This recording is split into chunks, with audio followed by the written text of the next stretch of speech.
pulled up here so that everybody can see. So on Zoom, you guys should be able to see it. Oh, also for you guys on Zoom, just throw in the chat box your name, and if you have not done your license number, then please do that. All right, we ready? Okay, so hopefully you guys can see this one. So here's what we're gonna do. So the idea of this, so in fact, let me give you even the background on why I ended up doing it this way. So I told you guys on the first of these 6 classes that are the 12-hour new agent courses that there are certain things that the division requires. And so I had been teaching most of the stuff that we've done in the other 5 classes. Most of that I was already doing before. But then when I decided I wanted to get approved for the 12-hour new agent course so that you guys didn't have to go do additional things, you could just take it right through the company. Well, when I decided to do that, there are a few things that we have to cover in terms of some state laws and federal laws and all that kind of stuff. And so I was thinking, all right, how do I do this in a way that makes it a little bit more enjoyable than just us sitting here talking about some pretty boring stuff? And so I had this idea of, well, we should put together a game of Jeopardy.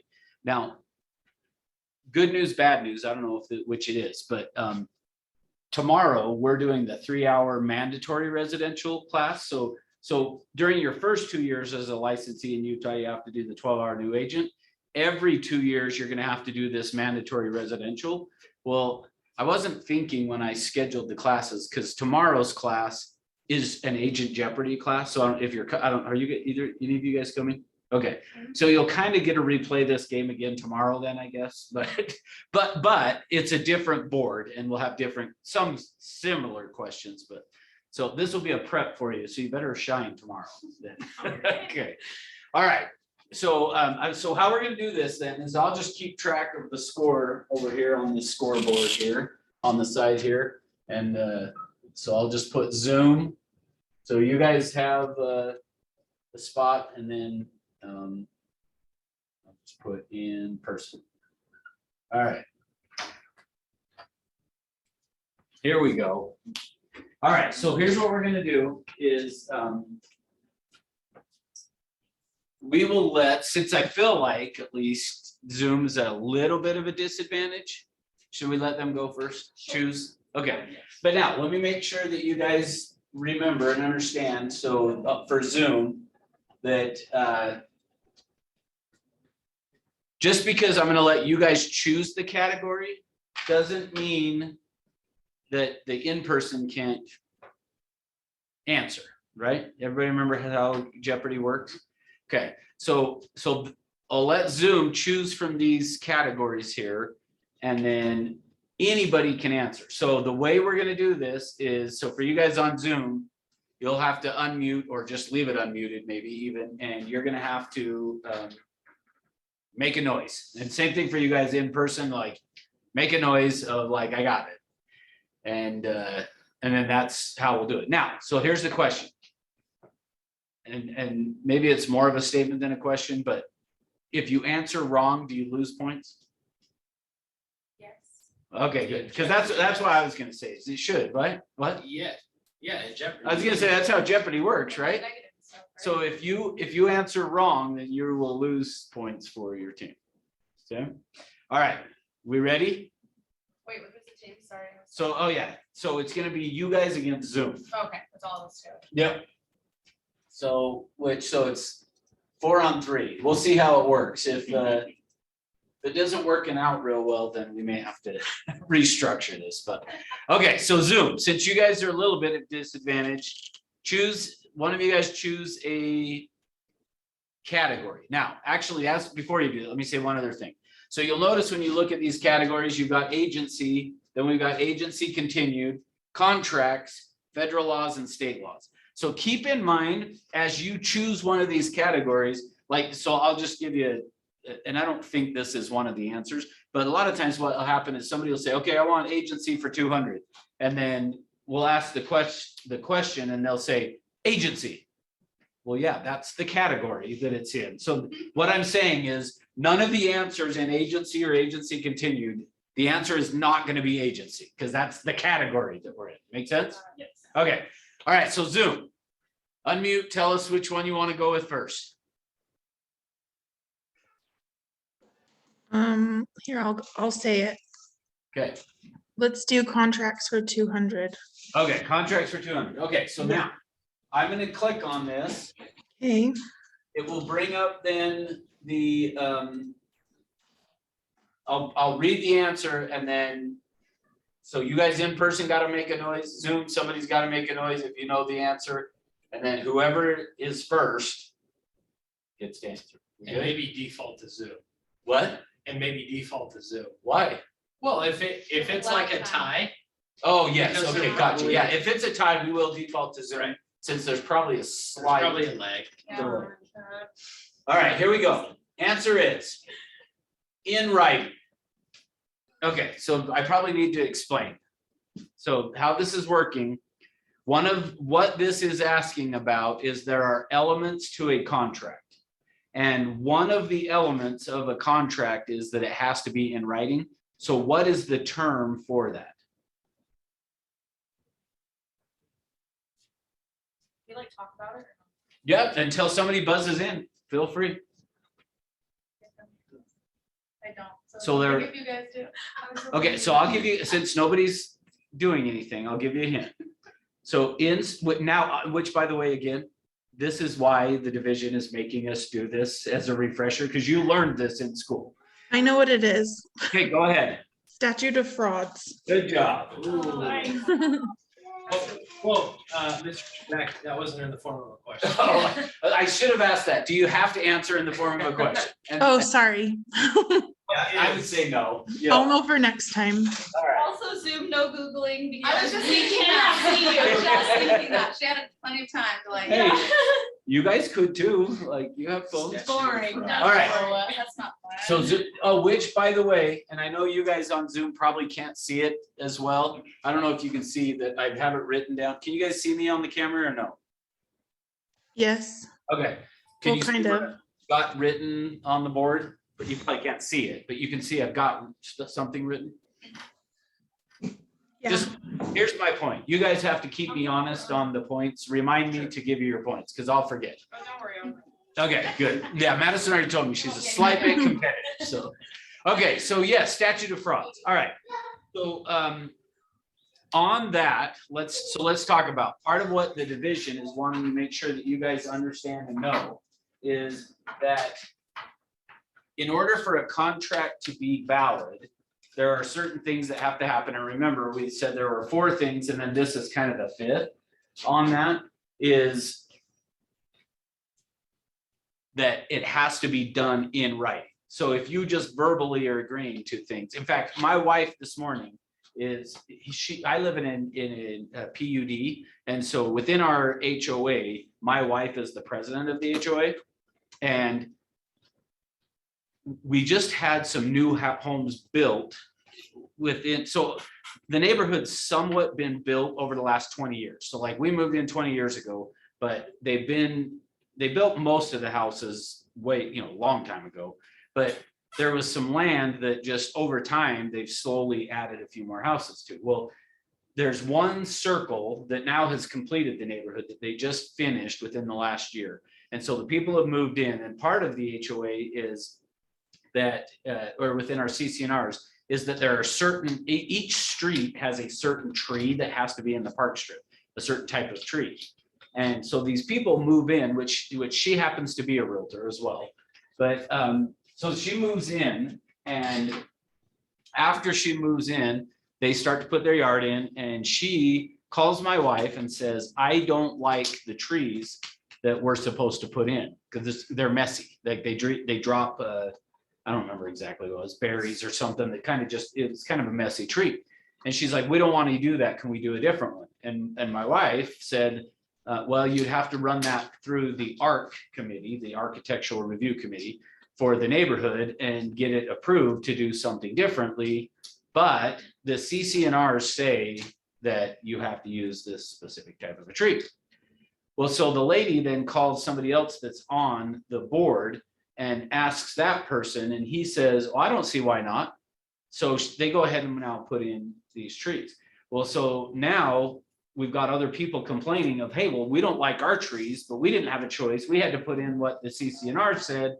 So anyway, long story short, my wife goes back to the lady, says, hey, you're gonna have to change out the trees, put in a different tree because that's not approved and you didn't get approval. And she said, well, yeah, I did. I talked with so-and-so, to which my wife, she didn't say, well, you're a realtor and in order for something to be enforceable, it has to be in writing due to the statute of frauds. But so just keep that in mind of like, one of the things that is a requirement for a contract is the statute of frauds, which just says that it has to be done in writing. Okay. All right, good. Here we go. Oh, I was going to stop the share. Almost clicked the wrong button. Okay. So back to, since Zoom got it right, they get to choose again. Okay. Do you want me to choose again? Am I the only one talking? Let's, let's do. You're good. I just have 6 kids running around here, so I'm gonna be on mute. I have one too, so sorry if it's noisy. Federal laws for 400. Okay. Royce, stop. Federal laws for 400. Here we go. Answer is truth in lending. So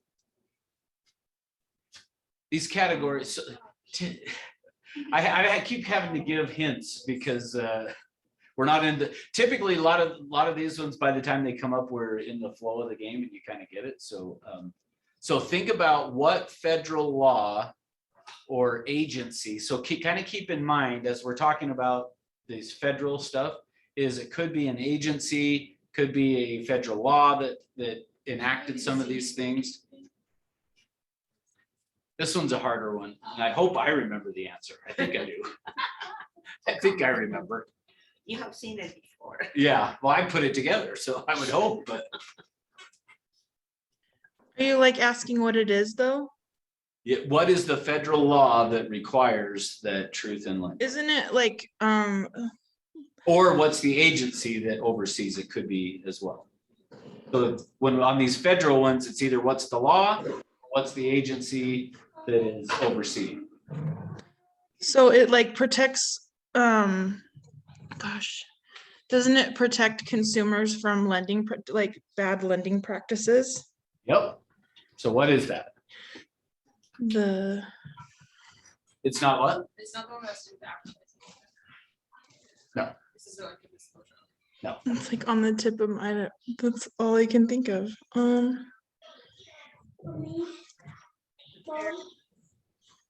Is it Tilla? Oh, truth in lending now? Sort of, but no, it's not the Truth in Lending Act, but Okay. you're on the right track. I may have to just give you guys this one and we'll start over again, but anybody else, does anybody else want to try? What? What does it start with? If I'm remembering right, I might be wrong. You guys might have been right by saying Till. I don't think so though. If it's the one I'm thinking, it starts with the C.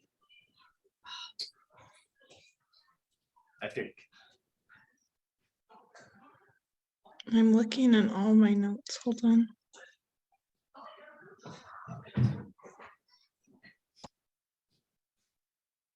Should I give you the answer or just if you want to wait a second? Just Give it to you. We'll see if I was right. Oh, federal, yeah, so the Federal Consumer Credit Protection Act.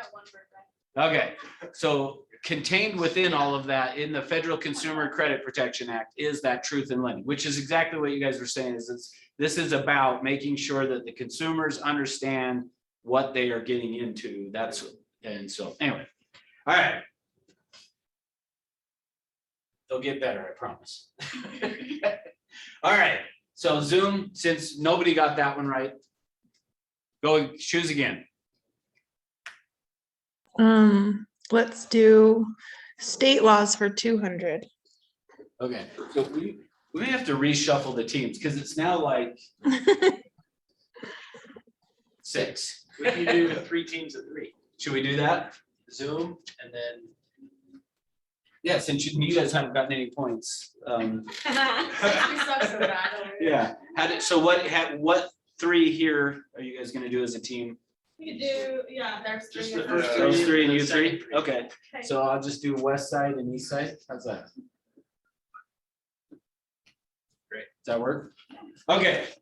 Still Zoom though. Go ahead, choose another category. Okay, state laws for 200. All right, state laws for 200. Yeah. Here we go. Answer is, when advertising, the name of the brokerage must be. When advertising the name of the brokerage. So don't just answer the question, make sure you're like, I got it, or, okay. The name of the brokerage. So do you want to talk, so you guys, Should, okay. I mean, you get only a few seconds. Okay. You only get a few seconds.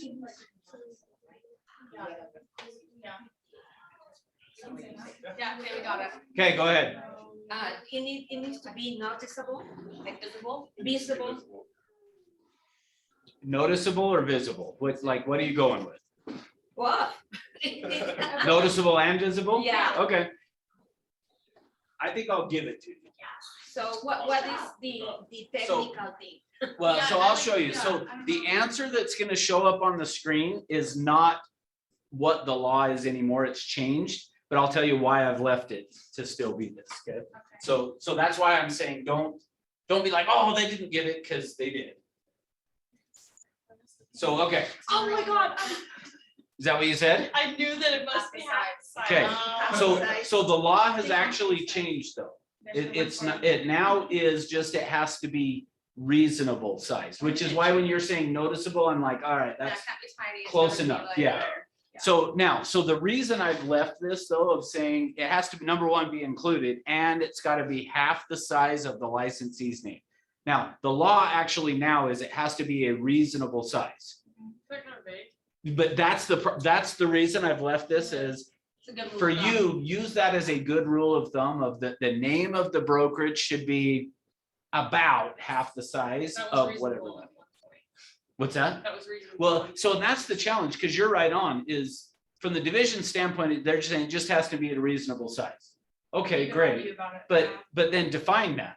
They're like, what's reasonable to you might not be to me or whatever. So for me, what I know is if it's half the size, you're not gonna ever have an issue. So Ross, really, the law was, I mean, half the size or whatever technicality is that. What the law is trying to accomplish is that not just the licensee's name is there, but the brokerage has to be there, but in a way that consumers can see it. Yes. Yeah, the idea of the law is to make sure that the name of the brokerage is there and that it is at a size that is reasonable, that the consumer would be able to see it if they had a question or wanted to complain about it or whatever. They would know who it goes to.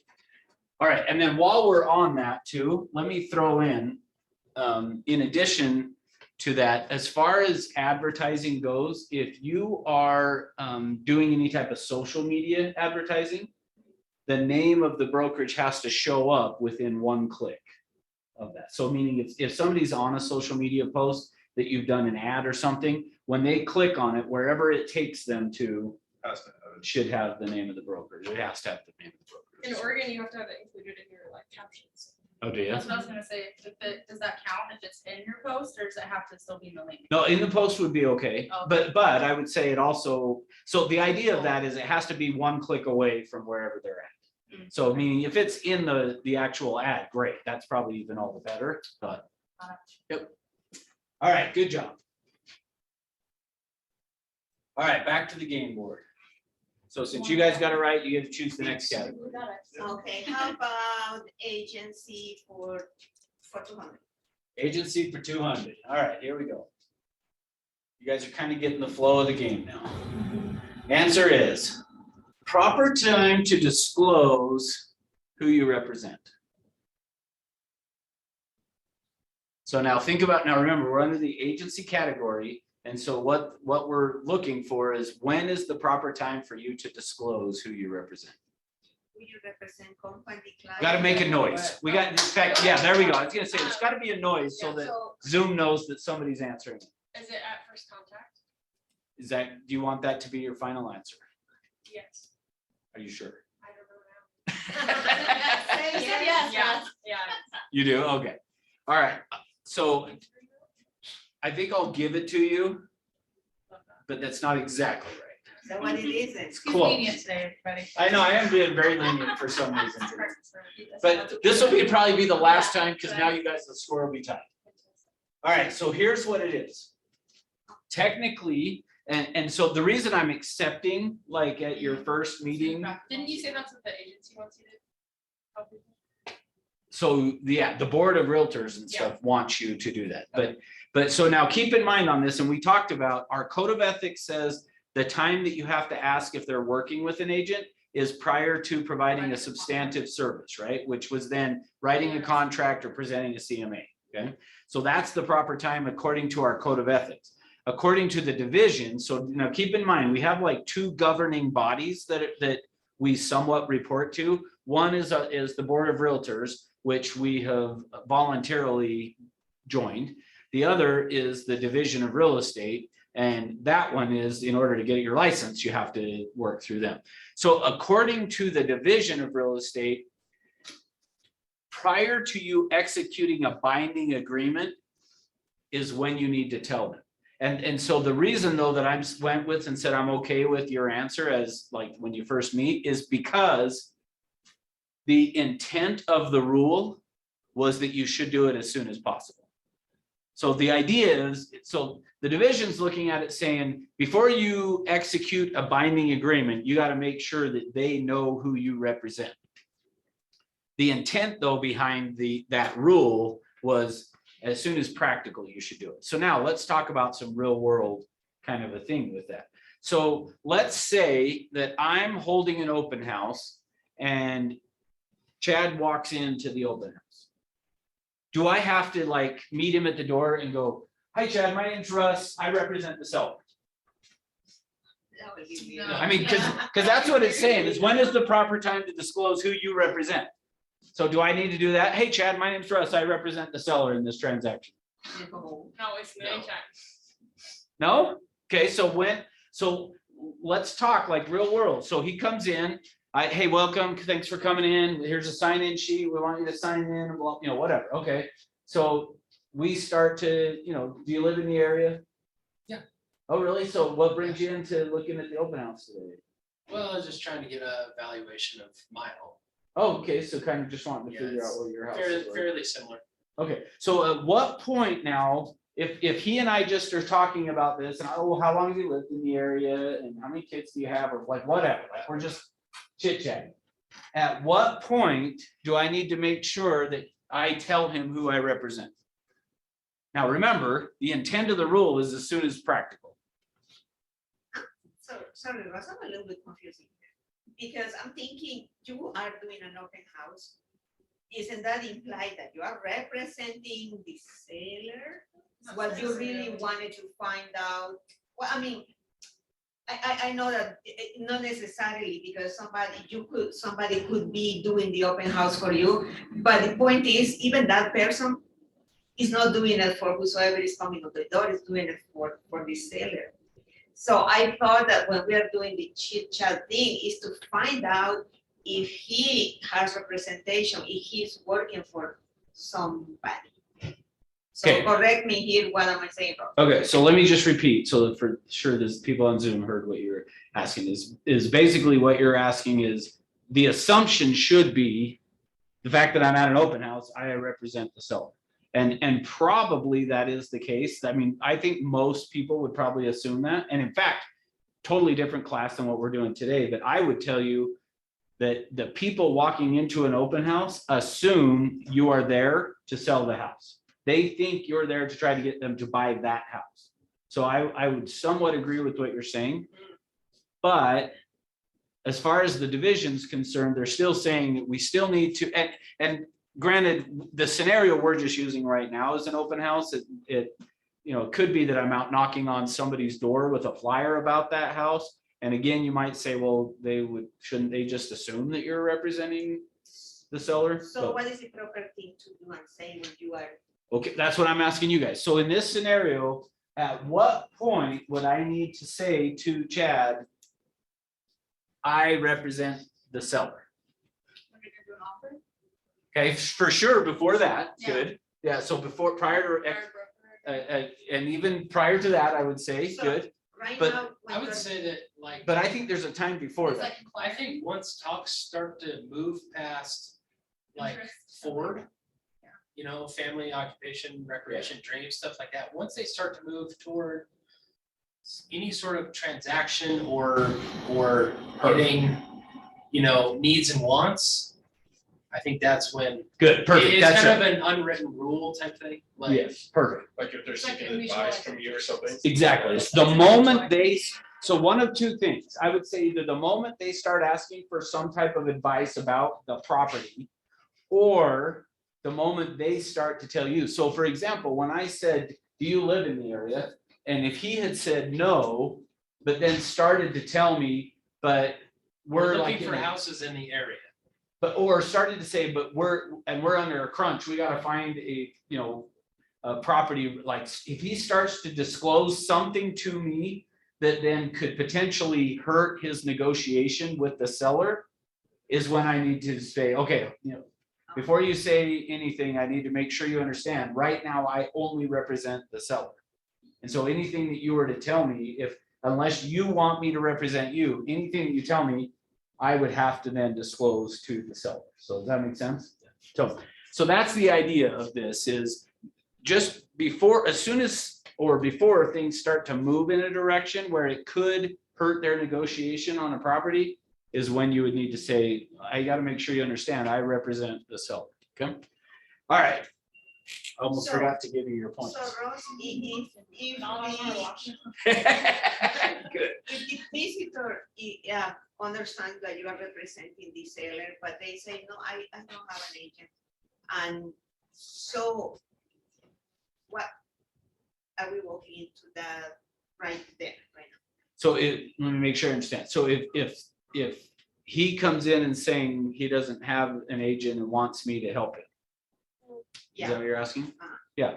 So in that scenario, yeah, I'd say, great. I can help you. Let's sit down and let's talk about. And then I just would, at that point, I would want to explain to him just that I would be, if he's interested in the property, I would have to be a limited agent, which would mean what?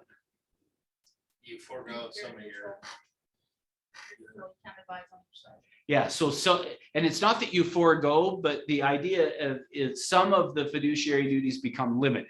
Right, So it's not, they aren't gone, but they're limited. right. So, make sense? so, Well, sorry. Go And ahead. then on top of that, is implied that you had a conversation with your client prior to this situation to make sure that the client is okay with you ever being a dual agent. Correct. Yeah, and the ERS. talked Yeah, about in the exclusive right to represent, we would have talked about that. So, okay, go ahead on Zoom. Is that Megan? yeah, I was just saying that both parties would have to agree to the limited agency. So what kind of order would you do that? Would you have your seller do the limited agency agreement first and then present it to the buyer that wants you to represent? Or would you have the buyer that you might possibly represent do their side and then present that to your seller? What kind of, Yeah, great question. So the purpose on the exclusive right to represent, when we first listed the property of us having a discussion about it, was to make sure that they would be okay with it. So kind of to answer your question, really, the seller is first, only because when I listed the property, I had that discussion. Now that the buyer has shown up, I'm actually gonna then just start working with and talking with the buyer about that process. And I would have them, typically, I'm gonna have the buyer sign that limited agency consent form before I have the seller. okay, thank you. Okay, so we're all tied. Now I'm not gonna be so lenient. It's on now. All right, game is on. All right, here we go. So you guys got it. So which category you want next? We'll do, agency. report. All right, here we go. If you guys are- that's- I should have consulted first. Okay, now, some of these are gonna get competitive, so you got no I'm not doing it based on raised hand, it's, I gotta hear a noise. Now watch, this one you guys still won't get, but we'll see. All right, answer is, obligates the agent to obey all lawful instructions from the principal.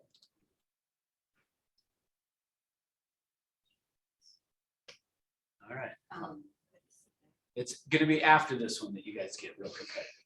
one of the, yeah, that's right, one of the. Okay. Obedience? Final answer? Yes, You sure? absolutely. All right. I keep trying to trick you. I and know change it. it. All right, good job. Obedience. No, you're right there. Okay, not- I know you guys were just ready, I could say.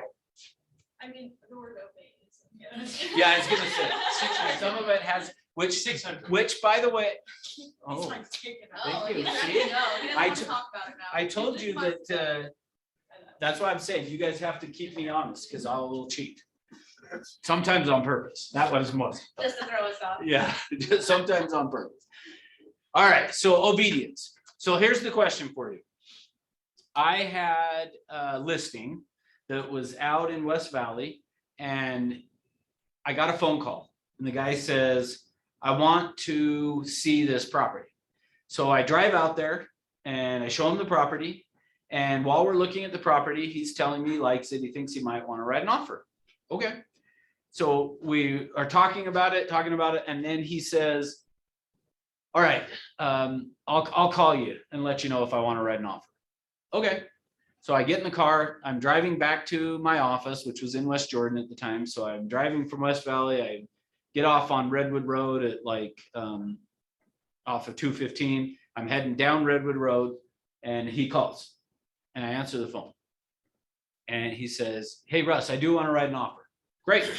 And he said, I want to write it at, and I don't remember the dollar amount that the listing was, but whatever the price was, he wanted to offer 50%. So like, let's just say it was $1 million house, which it wasn't, but let's say it was, he was like saying, I want to offer 500,000. And I was like, yeah, I'm not going to do that. And he said, but I'm in real estate school and I know that one of your fiduciary duties is obedience. So you have to write the offer. And I said, no, I don't. And he says, yeah, you do because of the fiduciary duty of obedience. And I said, well, I'll talk to my broker and I'll call you back. So I hang up. I walk into my broker and I said, here's what happened. I just went and showed this property. The guy wants to write an offer. He's telling me I have to do it. Do I have to do it? So now, if you were my broker, how would you answer that question? Do I have to do it? You didn't have a contract with the guy, did you? Great question. That is exactly the question that my broker asked was, Establish it. do you have an agency relationship with this guy? And I said, no. Not right, no. So yeah, it's good. Yeah, statute of fraud. So because I didn't have that, then what? Do I have to do it? No. No. That's right. Good. So just keep that in mind. And when else though, if I did have, so if I had had an agency relationship with him and he said, write the offer at 50%, do I have to now? Yes. Yeah, unfortunately, right? I have to because now, so when would I not though? If he asked me to do something, do I have to do anything they asked me to do that, related to real estate? Within the limits. Yeah. Okay, good. That's the key thing. So this obedience is as long as it is lawful. If they ask you to do something unlawful, you don't. So if you have an agency relationship with somebody and they say to you, I want to write an offer and I want to write it at 50%, guess what? That's right. You gotta do it. What?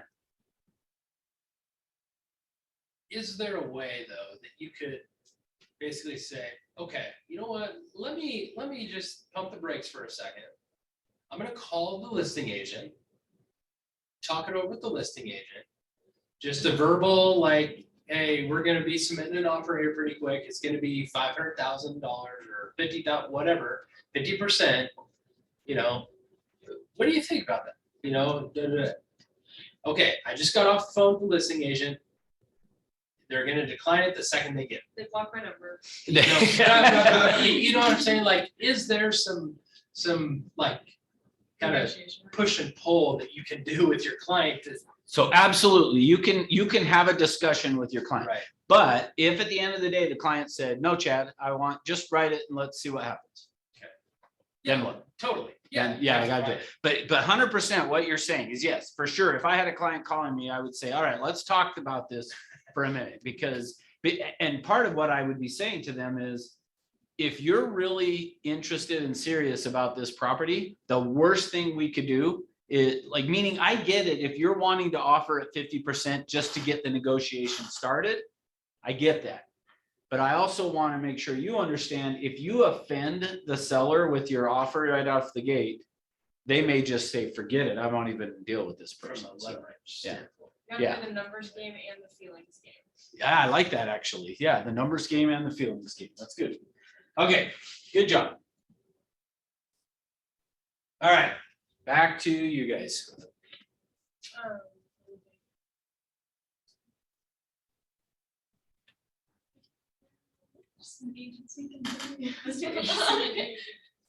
Yeah, why not? All right. All right, here we go.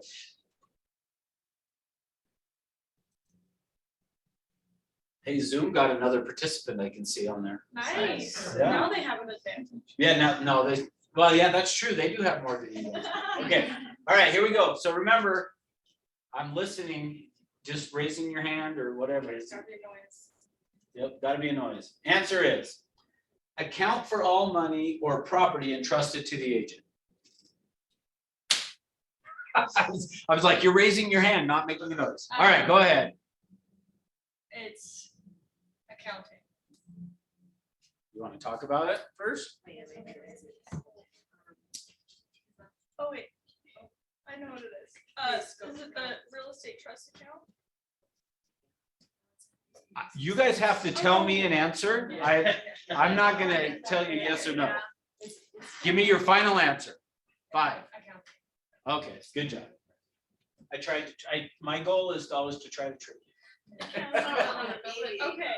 So yeah, so the accountability of, so I was like, one of our, account like that is a little bit. One of our fiduciary duties is the accountability, to be accountable for the funds, the property, all those kinds of things, right? All right. That's the type of agency, I get it. Yeah, that's why I was saying, this is good, as you get the flow of the game, it becomes a little more competitive. So, all right. Any questions on that? I'm not gonna spend a whole lot of time on it unless you do. All right, next, so back to you guys again. Accountability continue 400. Your agency, Agency, yes, agency continue, sorry. you're good. I thought I knew what you meant. Here we go. All right, answer is, remember, you gotta make a noise. A real estate broker is deemed to have skill and expertise in real estate matters superior to that of the average person.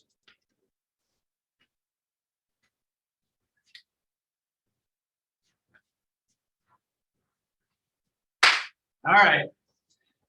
West side, let it fly. Marketing of real estate.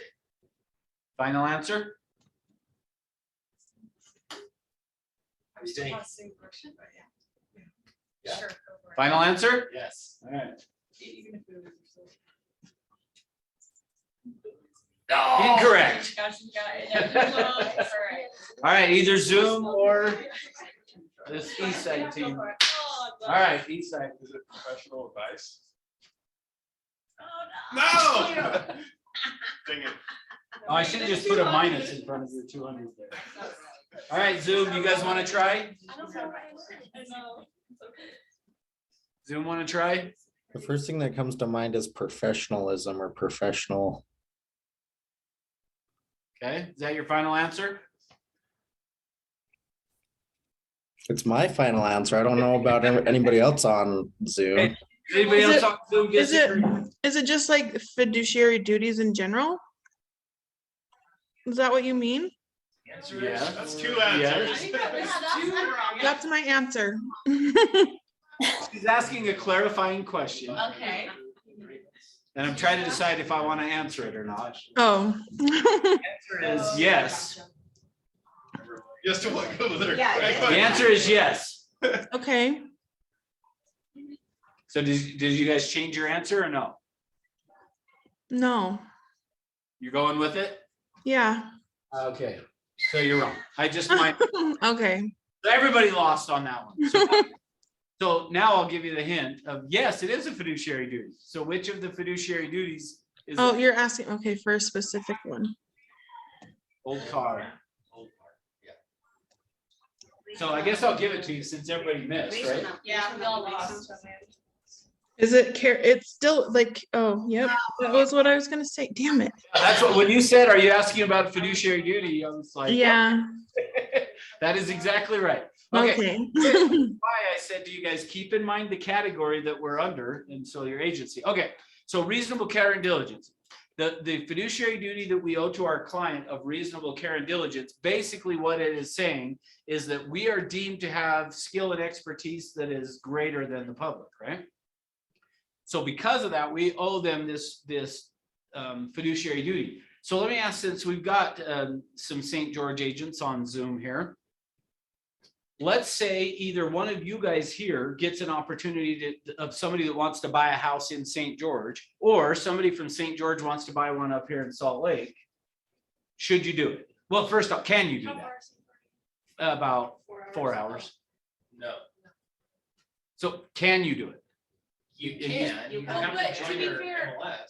So I still work Oregon deals, so I still have clients that I work with up there. Okay, Right, so, but could still have your you- license. You're licensed there, yeah.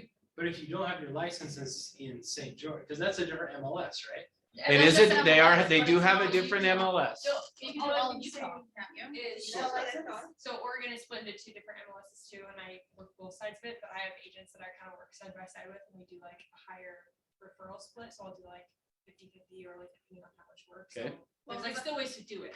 Okay, go ahead. Parker. So something I noticed that they started doing on the MLS here on utahrealestate.com is saying this percent of commission is only offered to participants of utahrealestate.com. So yes, we can still do it down there, but we might not be owed the commission because we're not part of the MLS. Is that correct? Okay, good. So what you're saying is right, is a lot of times the agents in St. George, or even some that, because Park City has a separate MLS as well. Sometimes what they will do is say, if you're part of our board, it's 3%, but if you're not part of that MLS, then they're offering a different percentage. So the answer is yes, you can. Doesn't matter that it's a different MLS, you're still licensed in the state. So anywhere in the state. So now then let's go to, so should you go do that? Regardless of, let's say that it doesn't matter, they're still gonna pay you the full commission. Relative to like how much you say. Oh, no, you're totally fine.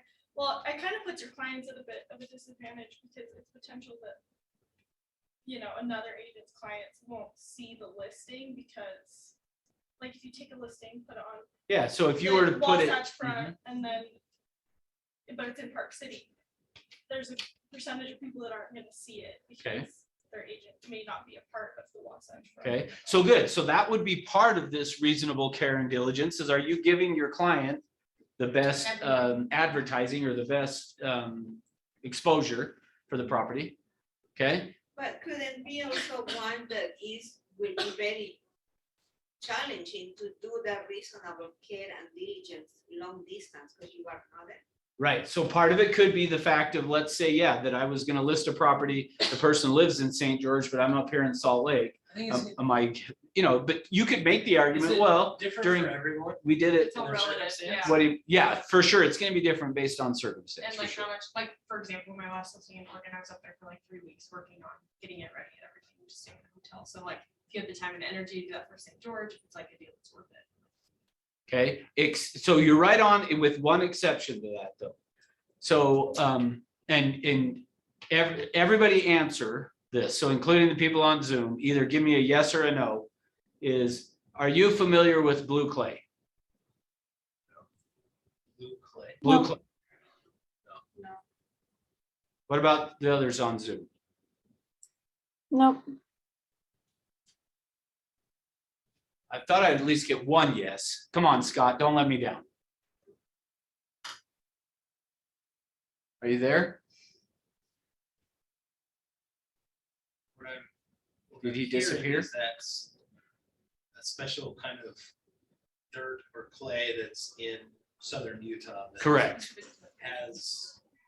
So yeah, so that's the reason I use that is I was teaching this class in St. George the one day. We were talking about reasonable care and diligence. One of the agents down there was saying something about, yeah, these agents come down from Salt Lake and then, they aren't familiar with our market or whatever. And they said something about, a specific transaction in this blue clay. And I was like, what? Like I've never even heard of blue clay before. What is that? And I'm still not sure that I really know what it is, but they have blue clay in St. George. And if you're not, so the point being though, is if you aren't familiar with that and you're down there helping a buyer buy a house down there, you might put them in a position that somebody could come back later on and saying, you know, you didn't tell me. Now, good news is we've got our due diligence form that kind of says, hey, we're not responsible, all that kind of stuff. But the other thing that I like to use as an example with this is commercial. A lot of times I will see agents, are you licensed to do commercial real estate? Yeah. Yes, you are. You are licensed to do commercial real estate. So in the event you came across somebody that had a building or a lease or something, and you were like, wow, I could make $200,000, $300,000, $400,000 commission off of this deal. You want to do it, right?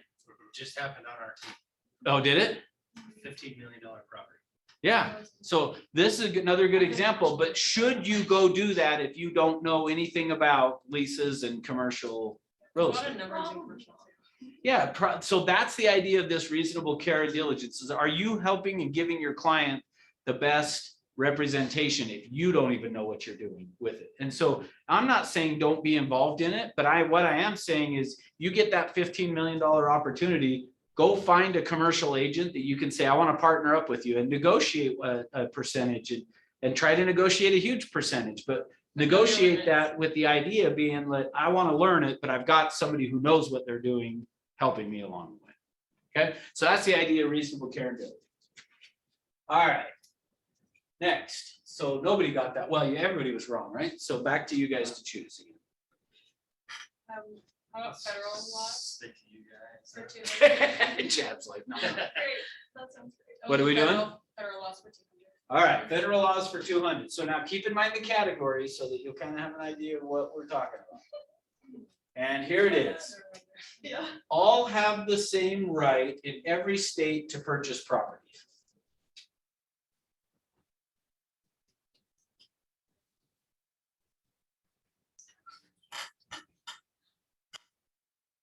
It's one of two that I'm not sure I remember which one this is.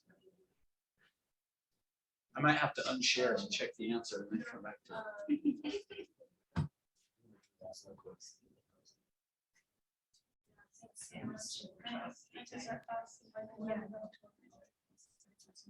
Oh, there's Scott. Yeah, Scott and Blake. Why did you guys not say you know what blue clay is or you don't know?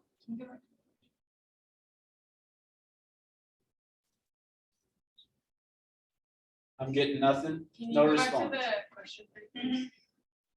Oh, sorry. Yeah, let me pull it back up for you. There you go. The ellipses, is that making room for a word? What's that? Like a fill in the blank kind of thing. No. Oh. It's just like suspense. Yeah, I don't know why I did that. Yeah. Yeah, I don't know why I did that. That's a good question. Why did I do that? Is it fair housing? That's it. Here's the hard part. It's either that or one other one, and I can't remember which one. Come on, Alex. No, we Mac. gotta give it to him. I think it is. I think we'll say yes because I think that's right. Okay. But if not, then okay. Oh, we win. Another one that's close to. Nice job. Sorry. All right, good job. So you guys are out of the hole now. It's Back. Okay. Yeah, but it's really All right. And that's why we're here. Yes, but it's not. Yeah. What were you saying? I said those are points on a board, it's not money. Yeah. Like, real It Jeff. sounds like money. They're points on a board. It's not. Whoa, how do you know? We have fair housing. How do you know that it's not Come on, Jeff. real money? You're Because gonna give us that money? as it is right now, like, Yeah, and then he's gonna well, no, charge you guys us- are gonna owe me Yeah. right And now. then he's gonna You charge guys a don't- 3% commission. I got an appointment. I didn't tell you what the winner got, so We like, have- don't assume we that. have fair housing. We- You did it, you just didn't say. Got a little nudge shy. All right. I know. Yeah, I couldn't remember it because I think I have another question and I don't remember if it's on a different Jeopardy game or this one that is I think it might be still this one, that there's worded a little differently for the different answer. All right, back to Zoom. You guys choose. Way to get out of the hole.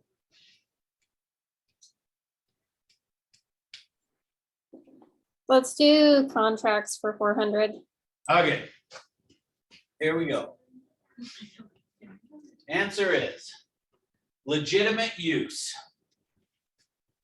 Now remember, that I'll try to help you guys out. The elements of a contract is what we're talking about. Can you elaborate on that? Yes, there, in real estate school, you learned there were 4 elements of a contract, and then the 5th one was the statute of frauds.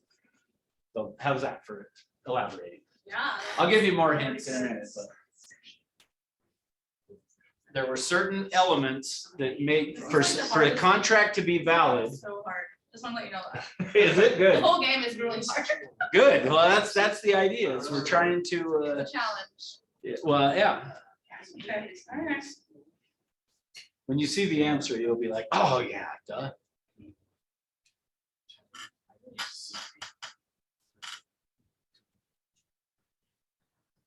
Nothing?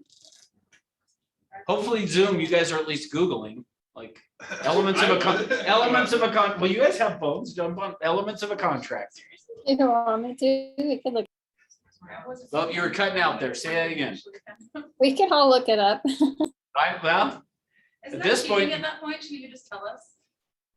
I won't give you any points that way, though.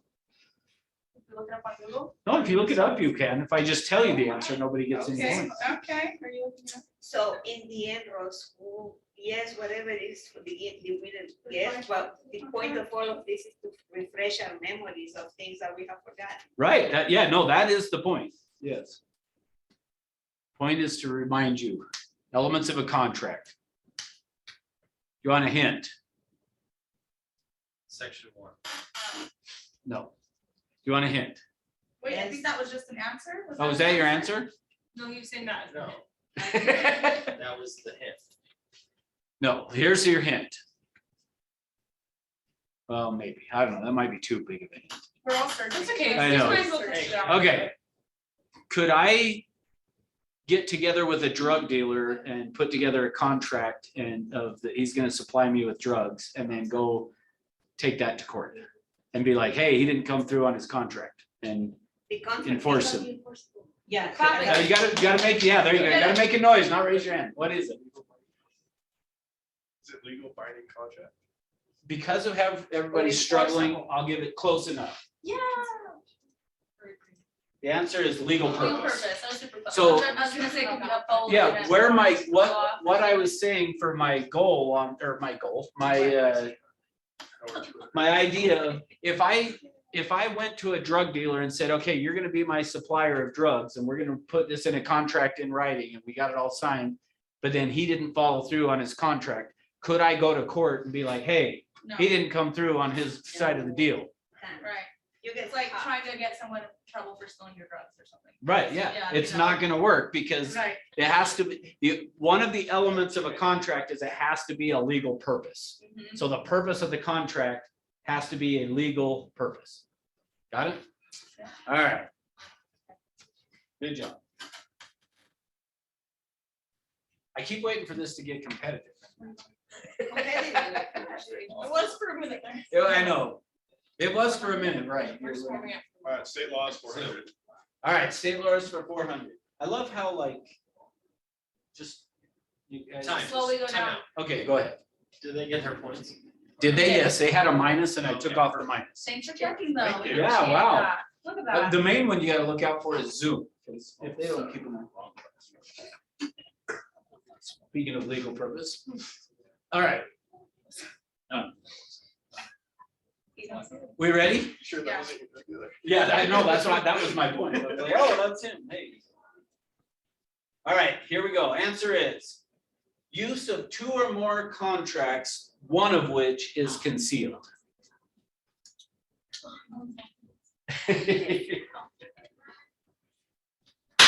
Oh, there we go. Right on. I like it. That was live. Scaring people. I didn't get the clap. Exact verbiage, but it's like a duplicate contract. Close I enough. was thinking. Good job. Double contract Yes. is the right term for it. Pretty close. Yeah. And So we're at 6:03. Oh, they just took the lead, just so you know, Madison. Now it's getting better. let's not do anything with contracts with the TC. Yeah, let's. Yeah, let's good stay in this- good thinking, Let's right? stay in this category. I will tell you, there's one question in here. I don't know if anybody has ever gotten it right. So No, I we'll see if you guys can. Okay, so let's talk about double contracts for a minute. The idea of double contracts is if you have anything that is an agreement outside of the contract or that is separate from the contract. So, and then I'll give you an example of this. That would be a double contract. So where something is concealed from the lender, then that's where this is going to be an issue. Now, so let me give you, I'm going to give you an idea that at one point, this was pretty rampant throughout Salt Lake Valley of people doing this.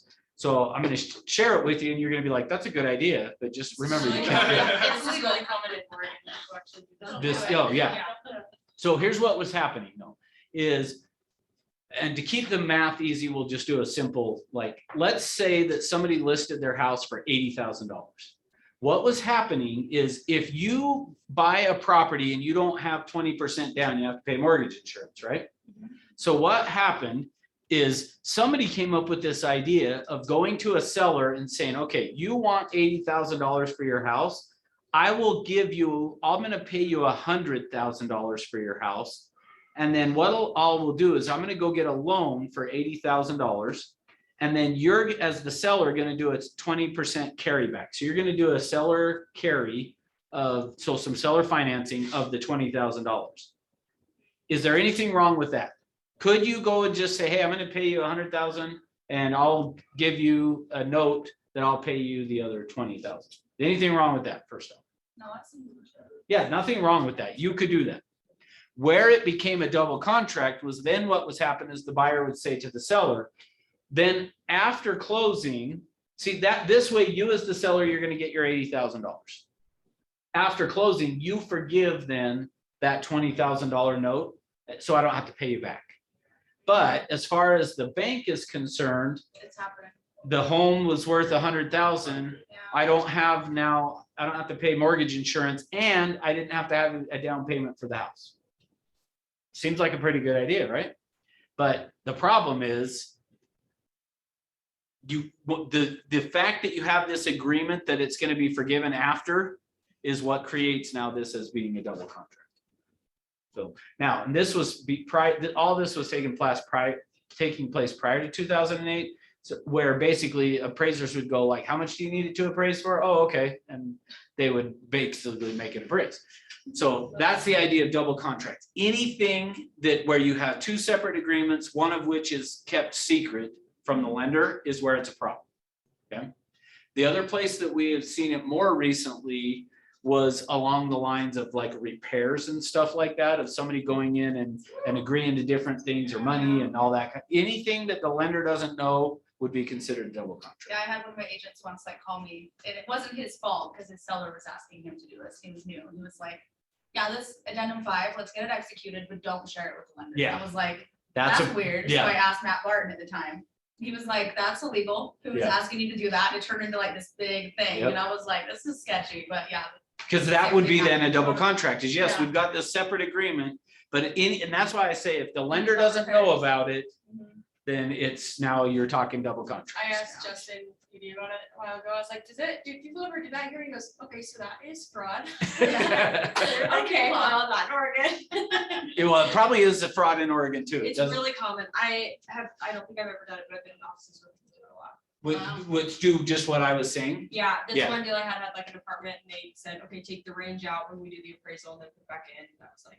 Yeah, all that kind of wow. stuff. That's still, even though people are doing it in I was Oregon, it is still fraud. It's Just double for the contract. record, I've never done that. Yeah. It is really common. Well, and like I say, early on for me, I was like, that is a genius idea, because what is like, I'm No, thinking, it's- what does it it's hurt? fine. You don't have mortgage insurance and, Put that up for but recommendation. it could come back down to you. Let's do contracts 600. All right, yeah, she's like, all right, we'll stay in the contract. Let's just see. All right, here we go. Answer is not illiterate, minor, insane, alien, or deceased. Competent parties. Good job. Oh. There you go. Drop the mic. 600 for you. There you go.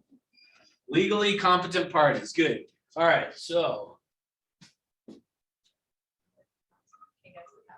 all right, now, I shouldn't have picked that one. so remember the story that I told you guys about the agent that went and got a listing signed, and then the mom was on a cruise and couldn't, and I think I left this out, but when the mom came back, what the mom said is he is not legally competent.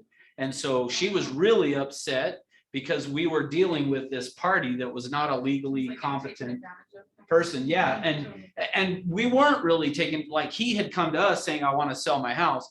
But so she initially, and I told you initially she wasn't on title, but he had tried to sell it once before. And when she found out, she went and said, basically what she used to void the contract is he's not a legally competent person. And so, yeah, exactly. So anyway, So, yes. in that case that you were saying, Ross, I thought that the person was competent, he was just trying to cheat his mom. Yeah, no, I left that out intentionally to bring it up when we got Oh, to. nice. to here. That's good. Yeah, because That's I Is that- didn't think that Bringing that it he back to was the not beginning of competent. class. Exactly.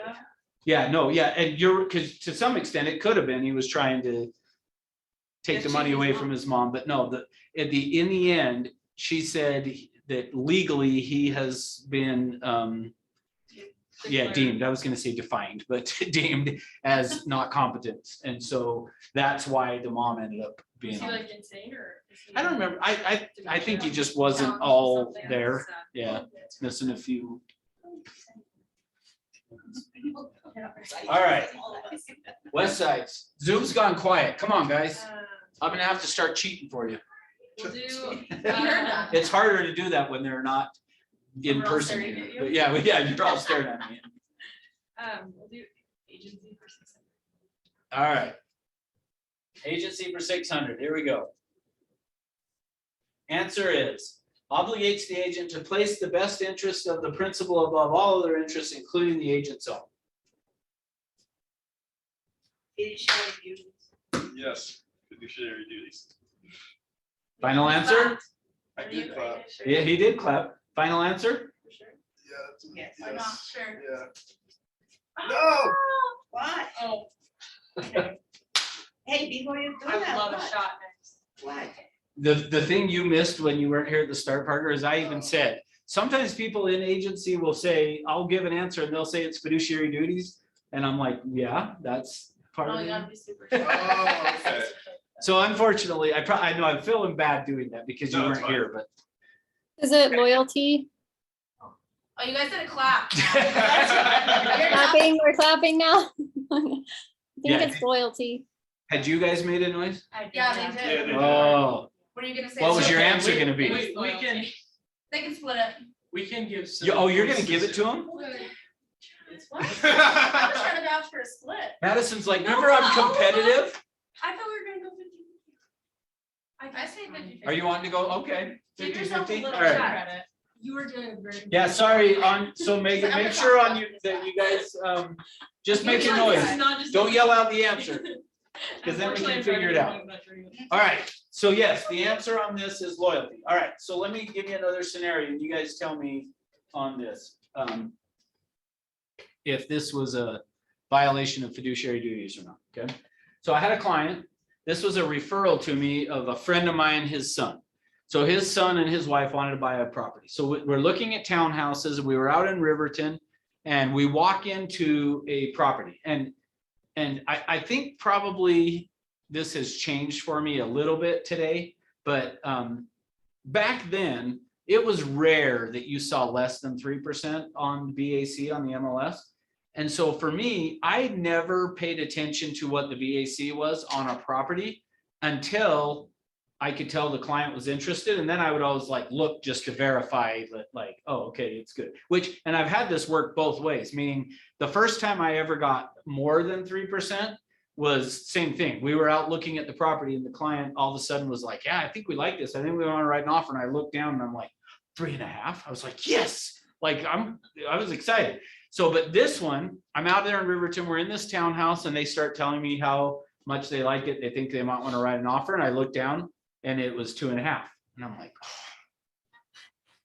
So they say to me, we might want to write an offer. We're going to think about it and we'll let you know. Okay. So we leave, and typically I probably would call up a client and say, hey, you said you wanted to think about it. Do you want to write an offer?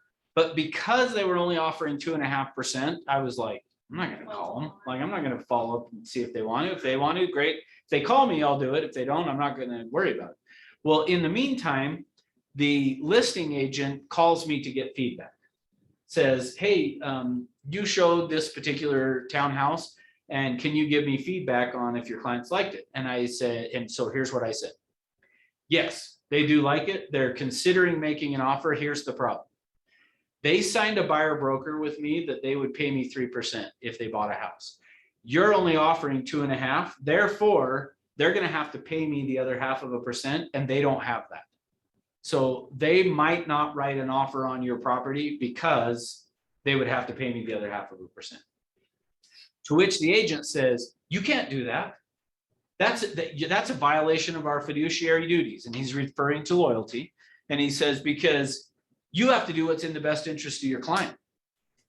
And I just said, well, they signed a buyer broker with me that they would pay 3%. So A legally binding. yeah, a legally binding agreement, right? You kind of argue the best because you know they don't have the money to pay for it.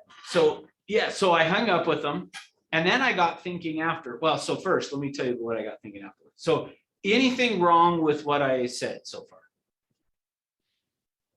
Give my, There's one potential thing wrong, but But you're gonna ask if they'll. well, that's what I should have done, is probably just said that. Yeah, sorry. You said that they don't have the money to pay you the extra 0.5%. Is that the issue? So, no, actually not. Really? Here's where I think probably the issue is. And what I said to you guys, when I said to you that typically I probably would have called the client and said, do you want to write the offer? But because it was less commission, I didn't. That's where potentially, and in my mind, I'm saying still even just potentially, the fact that I treated it a little bit differently, treated them differently based on the commission, possibly could be looked at as a violation of this because I didn't do what I normally would have done. Does that make sense? But there was nothing wrong with that. In fact, so here was the thought after I hung up with the guy, the thought that I had is I wish I would have said to him, did you tell your client that you're offering 2.5% to whoever brings in the buyer? Because if you did or didn't, either way, did he explain to the clients this is just a personal thing. I don't know that this is really true, what I'm about to say, but I personally feel like this. If you're going to list a property and offer less than 3%, you should tell the client, this is what I'm offering in terms of, in fact, that's why our exclusive right to represent now does show, doesn't it? Show Yeah, both how BAC. much is, the idea of that is so that they can see what we're offering for a BAC, because to some extent, I feel like a client could come back later on and say, Parker, you didn't tell me that by offering 2.5% or 2% or whatever, that agents were not going to be willing to show my property. Now they shouldn't. Less attractive. Yeah, again, back to this loyalty, agents should not do that, but it happens all the time. Yeah, they even have to initial next to that statement. Yeah. well, I was thinking that one of my listings in the past, I wanted to give my client a discount, but when we were talking, I said, but I can't lower my commission, but you should still offer 3% to the buyer because it could be potentially to your disadvantage not to offer a full commission. Yeah, see, and that's just it. That's where I'm coming from, is I think that we probably should explain that to the client, just so that they know what that is, which that's why I love that our exclusive right to represent has both, so that we are now, what's that? They have to initial right next to. Yeah, so that we are having to disclose, this is what we're offering across the board. Good. All right, we good? All right. Next. All right, I don't remember who got that. Oh, you guys kind of split it with Zeus. Huh? You're gonna let them choose? Yeah. Wow, you Well, remember you are I'm not as generous. competitive as you said you were. I'm feeling generous. All right, go ahead, Zoom.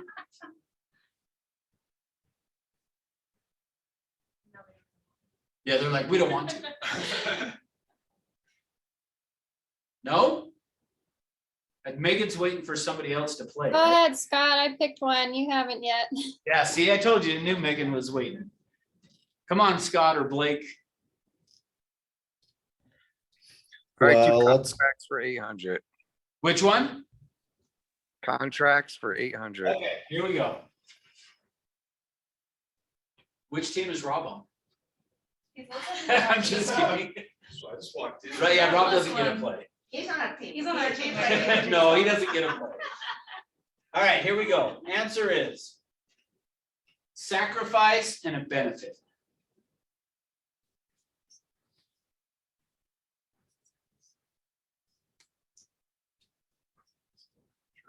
Yep, so remember the elements of a contract. There has to be a sacrifice and a benefit. What's it called? That was a half-hearted clap, but we'll take it. Consideration. You want to talk about it for a second, or do you want to go? Let's chat. You-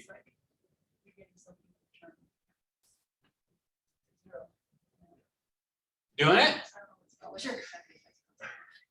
Good job. You tricked me on that one. Yeah. No. Maybe All right. after this class, we'll have a class on confidence. Yeah, that's right. That's a crucial element. Yeah. Pretty good one. Exactly. Okay, so consideration. So what would be in our contract, the real estate purchase contract, what's the for the buyer, what's the sacrifice, what's the benefit?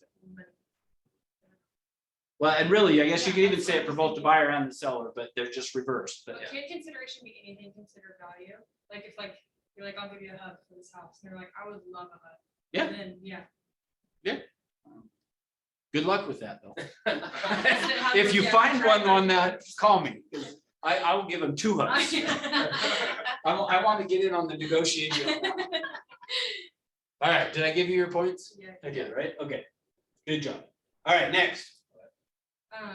We'll do agency for For what? 800. There's still some 600s. Now I'm feeling confident. Oh, okay. Here we go. All right, answer is obligates the agent to inform the principal of any material fact that the agent learns about. Disclosure. That's half right. Hold on there. Oh, what did I What do? did you? Oh, you just went back. Yeah, sorry. Close Close enough. All right. Uh-oh, they're starting to pull away, guys. All right, so full disclosure. So anything that you know about, you have to disclose to the client, right? And the same thing would be like if the client's not wanting to disclose something, but it's something that it should be, you have to do that as well. Right? All right, good. Next. Do federal laws for 600. Federal laws for 600. Here we go. Answer is eliminate discrimination against those with disabilities.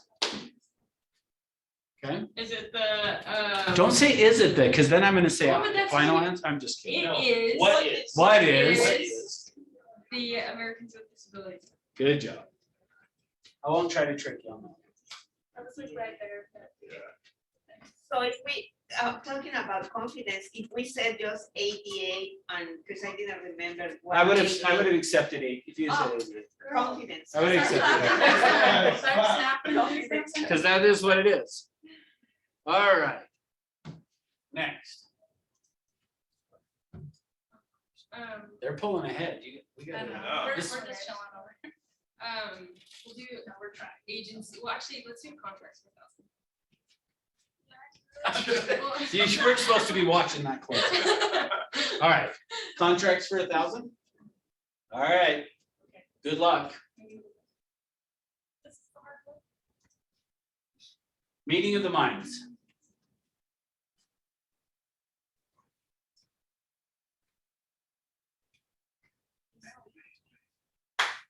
Okay, Mediation? Final answer? No. Okay. What's your final answer? 5, 4.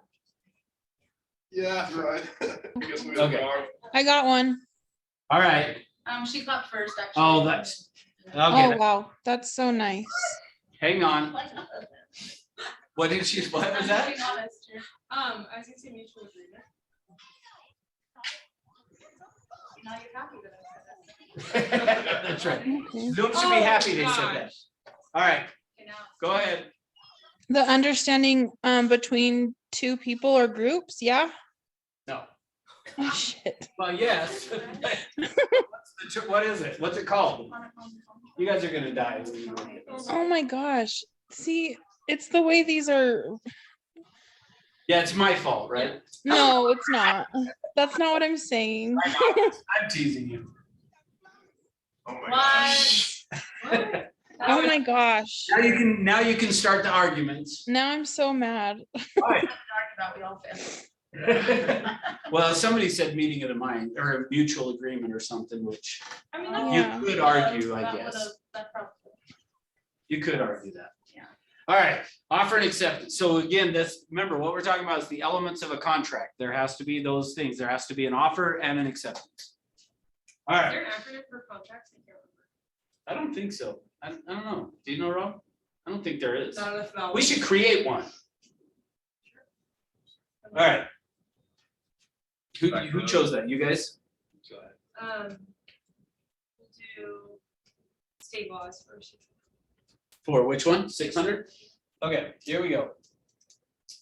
Answer is a gift given by an agent or a broker to a buyer or a seller.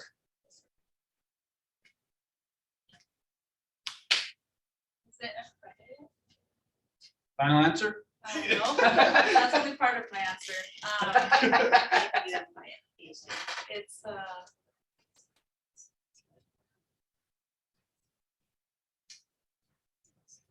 5, 4, 3, 2.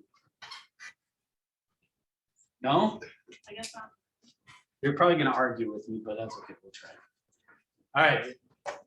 Now, I was gonna say, you gotta make a noise, okay. it has to be less than $100, is that? Oh, Our final answer? Yeah, too late.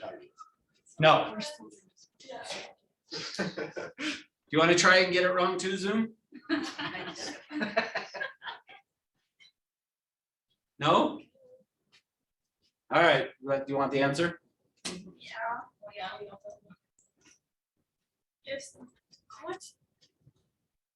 Where you, well, I'll explain where you're confused in just a little bit, because there's another answer, but a gift given by an agent or a broker to a buyer or a seller. So here's the idea of that. You can offer gifts or inducements to get somebody to list your house with you. You could say, I'll do it for a lower commission. That would be an inducement. You could say, there are people, in fact, I remember, the women won't have seen this, but at Jordan Commons, in the men's bathroom in the urinal, you go stand there and right up in front of you is a thing that was like, list your house and you'll get a lease on a car, an Lexus or something like that. Like, I've seen people like, if you list your house with me, we'll give you a big screen TV. Like all of those things are just gifts and inducements. So that's the idea of that. If you give your client a gift at closing, is that okay? Well, yeah, but Yeah. doesn't what she said come into play with that? I No. thought Or is that for taxes? I For thought, like a I write-off? thought you Certain can't amount give of somebody money. like a. We'll come back to that. I think Rob has the answer. Well, don't give away the other, because I have that as a question. Oh, no. I won't say the other one that, yeah. Yeah, don't say what they're talking about. But I will add in regards to a gift, the one thing dealing on the buy side, so what Russ was talking about is dealing with the seller. Yeah. If you're dealing with a buyer, there is some other requirements. There's Okay. 3 other requirements that are needed. One, you've got to get approval from me to give that gift. 2, you got to give notice to the party paying the commission, so usually it's the seller. that's gonna be doing this. They So just can you guys on Zoom hear what Rob's saying? Or no? hear what you're saying. Yeah, I Can can you- hear. Yes, yes, we can. You can hear Rob? Okay, keep going. Okay. So three things. So first, approval from the broker. Second, giving notice to the other party paying the commission. So you just have to notify the seller. They don't have to authorize it. They just have to be notified. But the most important thing is it has to comply with the underwriter guidelines. So say an agent gives a credit at the end. But the buyer's like, well, we can't tell the lender because the lender's already said no. So can you just give me a gift card later in lieu of that's the part, you cannot do any of that. The lender underwriter specifically has to agree to it. So the way that can happen is if you put on the closing disclosures that this gift is taking place, well, that's the full disclosure. Seller's aware of it, I'm authorizing it, and now the underwriter, they're gonna see the closing disclosure, that'll authorize it as well. You can wait until you do a CV, until you. I wouldn't do that, I'm just saying, but that's one way to at least disclose and get all the verification of it. This is applicable to this within the transaction, not like the closing. Like after Yeah, the closing is done. Right, specifically, lenders do not like a buyer to receive any type of cash. Right. Yeah, I was gonna say, It if you were impacts given, their loan, It's not like. so that's where this becomes inflated. Yeah, I'm not using that as an example. I just but- want to make sure that that was. yeah, Okay. anything that would be like, hey, after you close, I'm gonna give you back Yeah, $10,000. I love good closing. I love. Yeah. Just question, you're concerned about the cash, you're explaining why, but could it be something else that is not? That's gonna depend on the lender. The lender's gonna be So- the issue in the whole thing. I care less. That's what I was gonna say, probably the The best way to, lender is always the one that's going to be involved in this. probably the best way to think about it is just when you're dealing with that, kind of just ask yourself, is this something that the lender could potentially have an issue with? And you'll know that, and if, then that's when you can go, okay, that's probably not something that we should do. So you'll know. All right. And if the lender says, go ahead and do it, I just don't want to see it or know anything about it, you cannot do it, and I will veto that. And then that's where we're back to the double contract thing that we talked about, right? So will it be a good idea to speak with your lender and say, hey, if I want to give some kind of thank you, what kind of things? We're not A thank you's gonna be fine. Don't confuse It's thank you monetary, gifts, like, hey, just, here's your welcome back. We're not talking about that. We're talking about, the buyer needs $2,000 to help with closing costs or to help with their down payment. The lender is not gonna be okay with that. And you're willing to lower your commission or give $2,000 of your commission for their down payment, more than likely, the lender is not gonna be okay with Because that. then This that is comes back on dealing- there like, whether or not they can actually qualify. Right. This is dealing with the buyer that's selling the house and the loan, the actual transaction, not like, It all comes back to their fault. not like a Yep. thank you gift. Yep. Or like a leaky blanket. Good job. I just That's learned what I about was- this. Yeah, I just learned about this. I just brought up the example, because sometimes they're like, oh, the lender's not okay with it. Okay, well, I'll give you a $2,000 thank you gift Yeah. at the end of closing in a Yeah. gift card. That's not, Super shady. you can't do that. Yeah. That's not what a closing gift typically is. No. Now, I use this example. If you tend to give, let's just say you had a $10,000 closing and you give a $200 gift basket, okay, great. But if you had a $200,000 closing and you gave a $10,000 thank you trip to Hawaii, well, that's probably more justifiable. You got a It's almost, $250,000 commission, yeah, $5,000, $10,000 gift is probably not that big of a deal. Right. But if you had a $15,000 commission, you give a $10,000 gift. It starts to be like, Not much of a gift. yeah, it's kind of like, why are you doing that? Right, what's your, what are you getting out of this? Unless it was your mom. All right. Okay, who, I think that was. yeah, you guys chose, back to you. We'll do agency continued for 600. All right, here we go. Answer is, no statement or action can result in fraud or misrepresentation.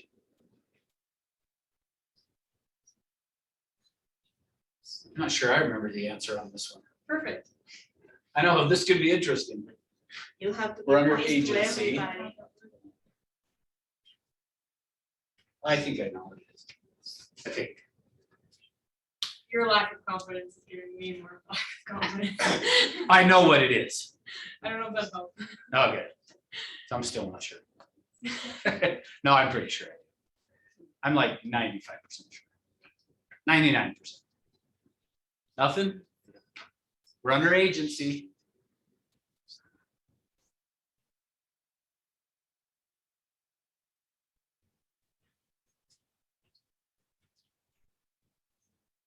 Nobody even wants to try? Of course, All the negatives are. I was gonna say I wouldn't either if I were you. If you're not sure. We should force them to try. All right, we quite a lot. You're going to or no? No. All right. Answer is if I believe it's honesty.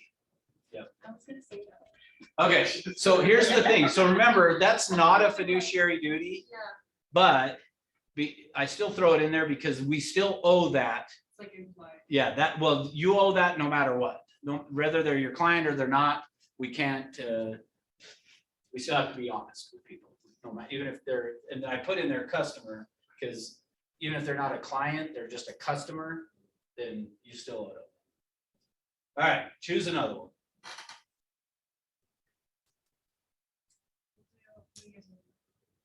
Agency continued 800. Hey, there's still a lot of points on the board. You guys can turn this around. True, we're hopeful. 800? Yes. Okay, here we go. Works to assist in negotiating a mutually acceptable transaction for both the buyer and the seller. I was just gonna come whisper it to you. Okay, go ahead. What is limited agency? Good job. Even got the what is in.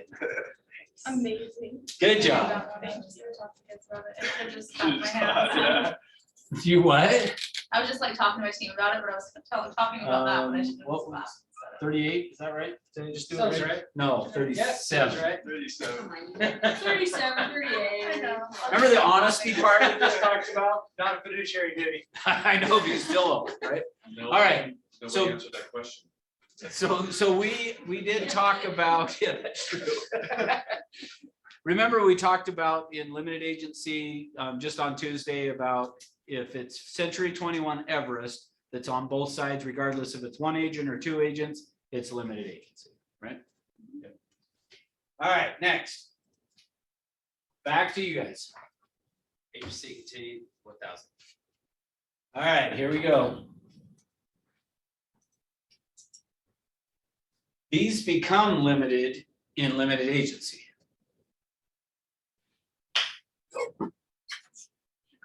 I know she did. I got it.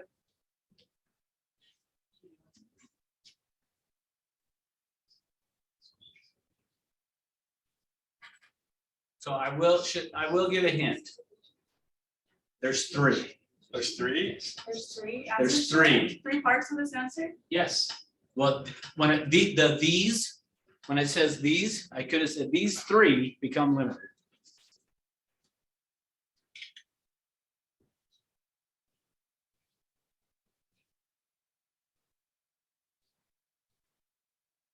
Five, You're the. 4. Parker's like, you clapped. Yeah. I'm the same team. Wait, what was it? It's fiduciary duties is one. And what was the second one? Negotiations. And What was the third one? I said like advising or like, Go back to number 1 and expand that one 3 times. No hints, Rob. so of the fiduciary duties. 5, It's 4, just say it. 3. We're gonna do this. Can I try if she gets it wrong? No, They clapped in. Oh, okay. So In I, the fiduciary duties, they become limited in a dual agency. Yeah, that's what That's our, your- yeah, what our. right. I mean, they don't disappear, but they become limited. We Correct. discussed that a minute ago. That is limited correct. agency. But now we have to explain what. Yeah, that is correct, but you're wrong. All right, go ahead, Chad. Yeah. We were right Loyalty? there, you guys. Okay, so you said fiduciary duties, you have to name them. So we've got The loyalty, the Loyalty. obedience and confidentiality. Not Disclosure. obedience. Loyalty, disclosure, and Confidentiality. Don't help. we've got loyalty, we've got disclosure, we've got.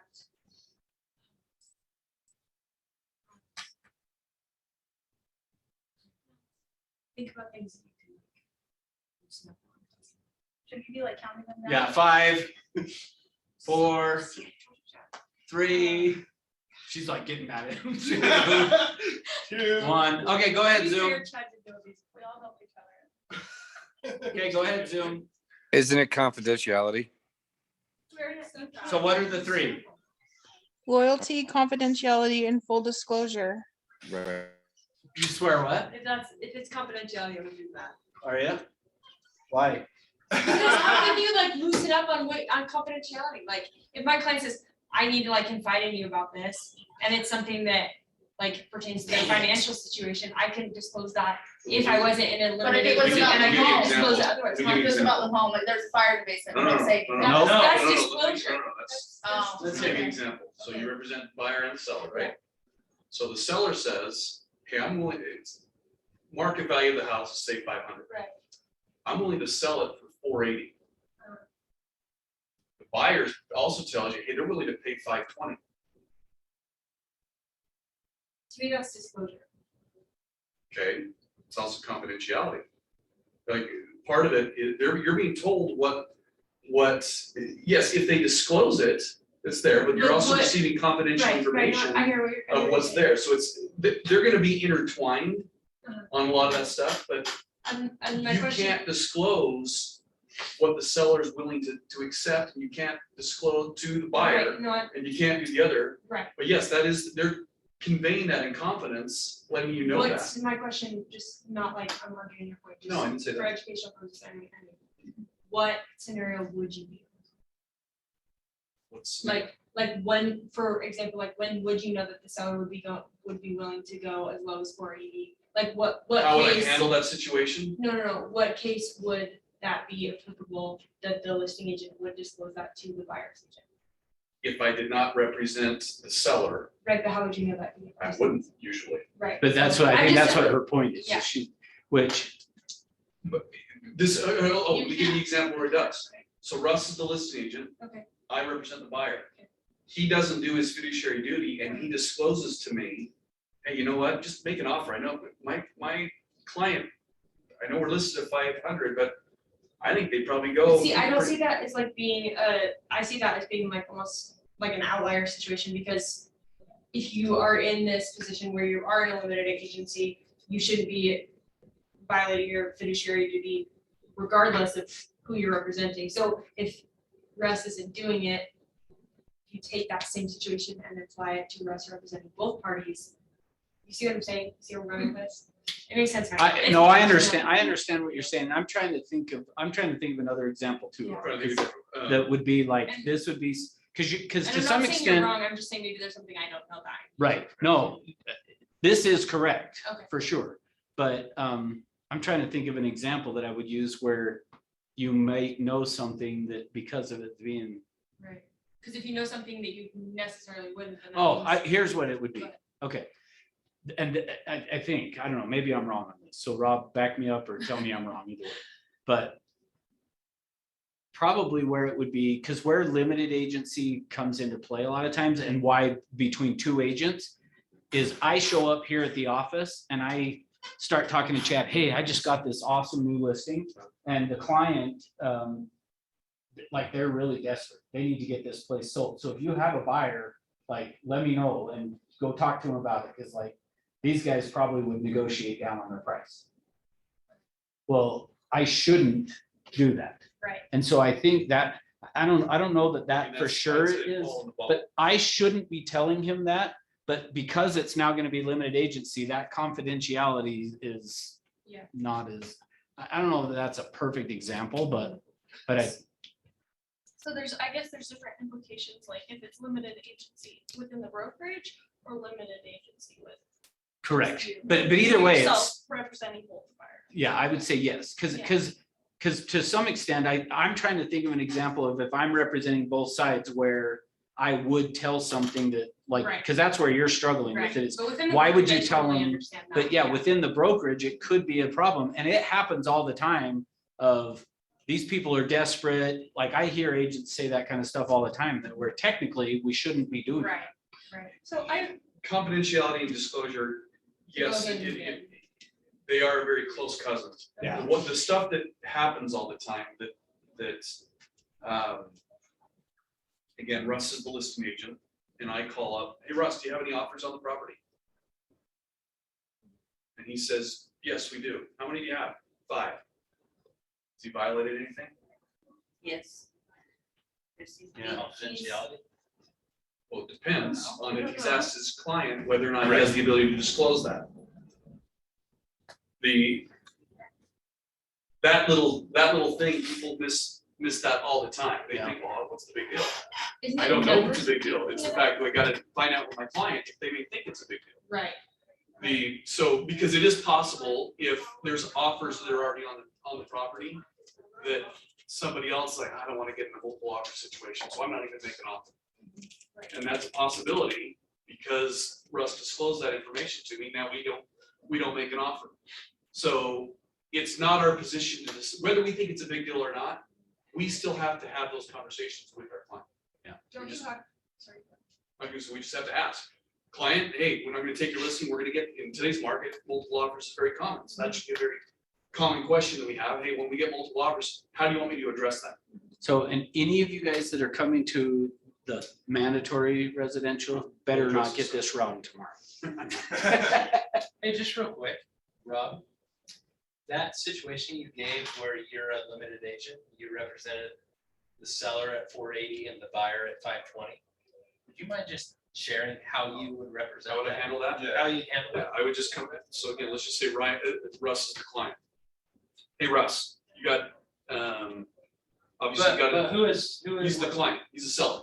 Okay, seller. Oh, there's 2 different perspectives. So Right. great, first off, the seller. Hey, Russ, obviously we received an offer here. What are your thoughts? Well, I don't know, you're the professional. Okay, well, let's do this. Let's pull up some comps in the area.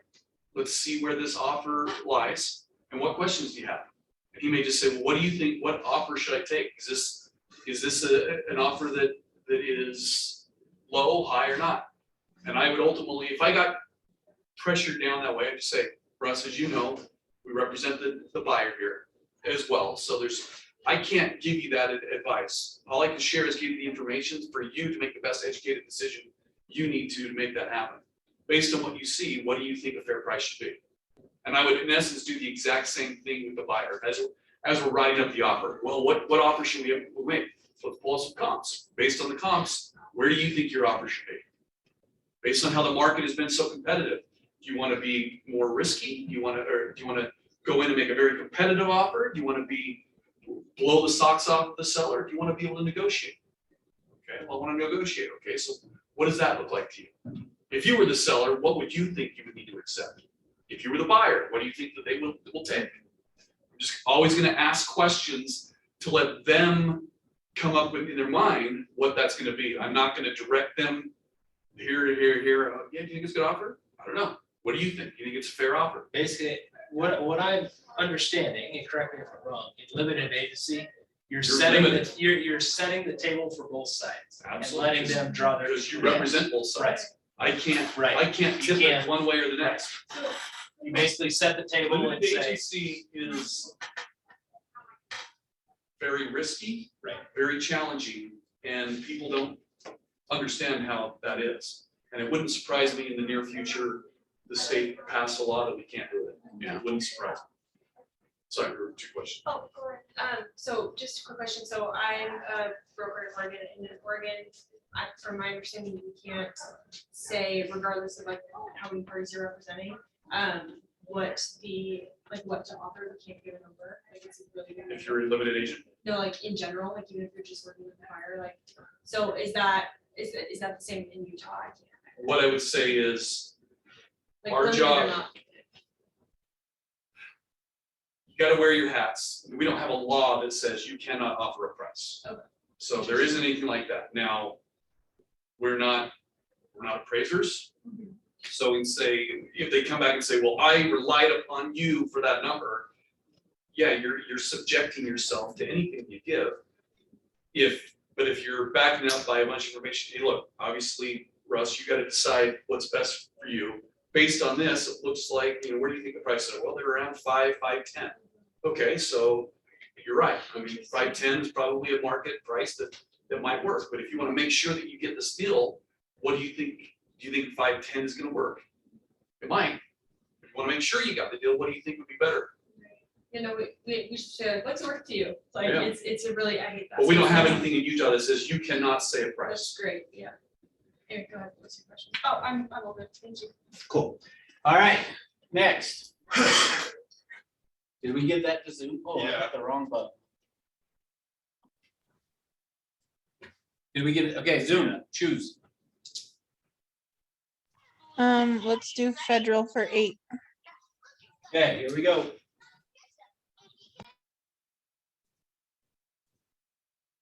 Unlawful to discriminate based on any of the following: race, color, religion, sex, national origin.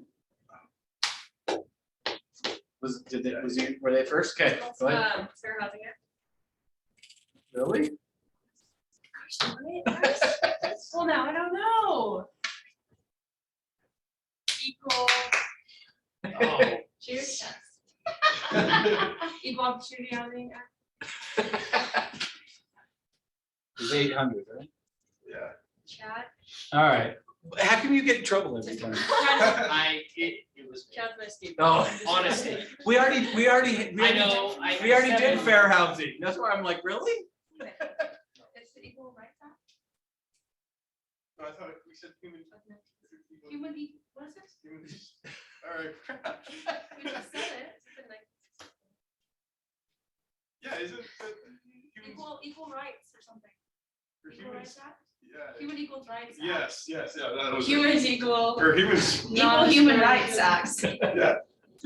You're close. Throwing my bug You're back. close, but you're still not there. You want to try Zoom? The Act of Equal Rights. Can I try? Let me, I gotta see if Zoom wants to try. I don't wanna lose more points. No, it'd make the game more fun if we did. Can I do it? Beat Yes. me? Is it the Civil Rights Act? Good job. Nice job. Oops, Zoom. I hit To be the wrong fair, button there, Chad, I sorry. didn't even question you. Oh, gosh, I keep hitting the wrong button. Yes, Civil Rights Act. Good job. Was that, oh, that was 800. Wow, they're catching up. Zoom's catching up. All right, go ahead, Zoom. Choose the next one here. Let's just finish that one for 1,000. It's like, that reminded me of the Seinfeld episode, which you guys are probably all too young for Seinfeld. I love But Seinfeld. The human fund, when you're like, the human act. Yep. Where George Costanza's like creates his own foundation and you want to donate to the human fund? All right, where are we going, Zoom? Do federal for 1,000. All right, here we go. Issues relating to noise, air quality, water, wildlife, etc.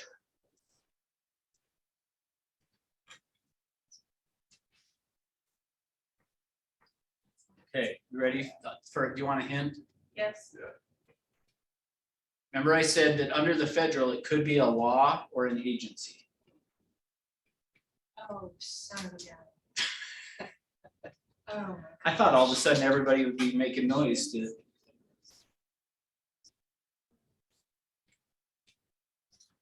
My boyfriend was just making fun of me for not knowing this like a couple weeks ago. Yeah. Tell him that he gets to make fun of you I again. don't, he'll love that. Really? I thought for sure by me It saying was that. another yes.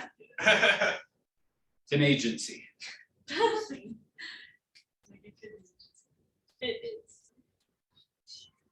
3 words, the last word is agency.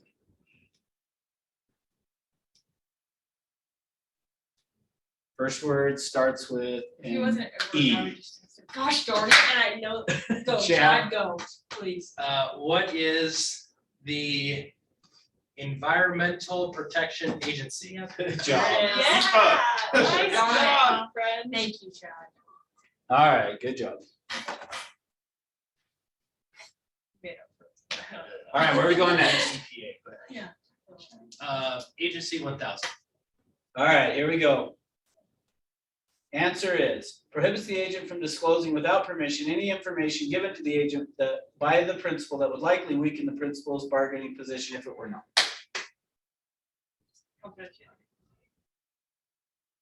Yes. Okay, Nice. good job. I couldn't trick you on that one. You guys were supposed to catch up here. Makes I me was- nervous. I know. All right, we beat that one up enough. All right, where are we going next? You guys should brainstorm. Yeah. What if the real estate agent is the principal? Then what? What do you mean? So like in a limited agency relationship, right? You have, say, agent A from broker A is like selling a house, and then agent B wants to buy the house, right? Yep.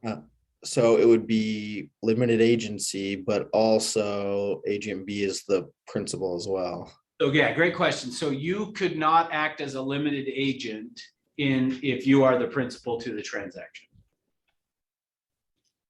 So meaning- So essentially what you're saying is you'd have to find another agent. correct. If you could not, you can't be one agent representing, like I can't own a house, even though I've done this. Can I share an I have done example? it. I broke the law. I did it. But Can I share an example? yeah, go ahead. So the example I have is your son Doug. Yeah. He just sold his condo. Yep. And he had a buyer. We talked that if he had any buyer come through his condo that was unrepresented, he would send them to me. Yeah. Because you can't represent them. Yeah, he because you couldn't can't. represent So, the other seller, party. the selling of his personal That's condo. interesting. That was two of the well, buyers. and the reason, State law? no, well, I don't, it's probably not just, I mean, yes, it's a state law, but I don't think we have that one. I would be surprised, but because the idea is, there is no way I can beat, like, let's say that I own the property, it's my listing, I'm the listing agent, Chad is not an agent, he's a buyer, and he shows up and is like, hey, I want to buy it, and I'm willing to pay 600,000 for this 550 property, but don't tell the seller. So what if you? Well, I have- am the seller, so like, What if you have a listing and you want to buy the listing? you would first need to disclose and get out of that, same concept. You need someone to Yeah, represent. you could not, well, no, you wouldn't have somebody represent you. You'd have to have somebody represent the seller, but that creates a sticky situation because you already now know a bunch. Oh, yeah, you can have someone representing you. Yeah. All right, next. State laws 800. All right, here we go. Answer is paying an unlicensed person for a referral. You just want to know if it's legal or illegal? Or what the name of the law is? I want to know what that's called. There's a term for it, and then we'll talk about it. And pretty rare that people get it right, so there's your hint. I remember it's really- You're aware of it, you just might not know what it's Just called. like that. Yes. Yeah, I knew about it, I just couldn't tell you. Anybody want to try it?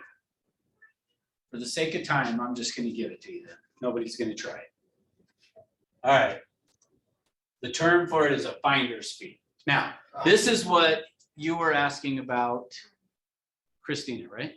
No, Catherine? Catherine. Yeah. Sorry, I will get it. Catherine. So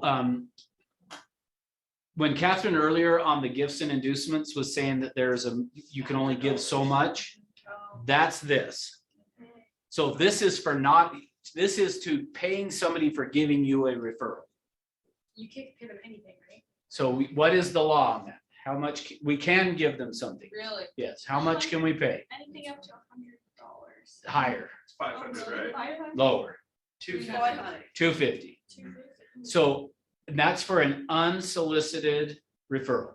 So you can't go tell people, hey, if you refer somebody to me, I will, that That's what I you was can't pay thinking. them anything if you're saying, if you refer somebody to me. But if They somebody have just to. happens to give you a referral, you can pay up to $250. And that's, yeah, okay. Yep. Can it be cash or can it be like, Yeah. Is it You a gift? or like, okay, got a gift up Just to the value. $250, the value of $250. Yep. Good job. All right. Last one that nobody's gonna get. Should we? thanks for your confidence in us. Okay, well, we'll see. Here we go. All documents reflect the true terms. So what I'm looking for is, and I'll give you I'm gonna give you a ton of information. Remember we talked about double contracts? Through the lender. In the event that somebody did a double contract, the one that they know about, that's not the real one, that doesn't reflect the true terms, would be called what? Maybe you guys will be the first ones to ever get this right. Even if we look at it, The one that is hidden but even if we is called this. Yes. No, The real one is the, called this. Or the well, hidden one. when you say the real one, the one that's, That the the lender. true like, one that's will have not to true, The legal one. one Not that's- true. One that's not. the true. one that doesn't have the true terms on it would be called. Okay, go ahead. Void? No. I should, oh, you sure? At this point. Yeah, at this point, you don't. Do you want to try again? No, thank you. Okay, try again, come on. That's okay, I will sit down. All right, any ideas? For the sake of time, I'm just gonna give it to you. False devices. I probably need to that should be like double, triple jeopardy if you get it right, Yeah, because should. nobody's ever gotten it right. So anyway, in that example, the one that is the fake one, that's like, hey, this is what we want the lender to see, but this is what we're really doing, would be a false device, so. All right, thoughts, comments, questions? You said that other class is tomorrow, right? Yeah. 9:30. Yeah, so tomorrow at 9:30, that one will not be on Zoom, so sorry for you guys in St. George. Rob and I are actually gonna plan and come down to St. George and do in July.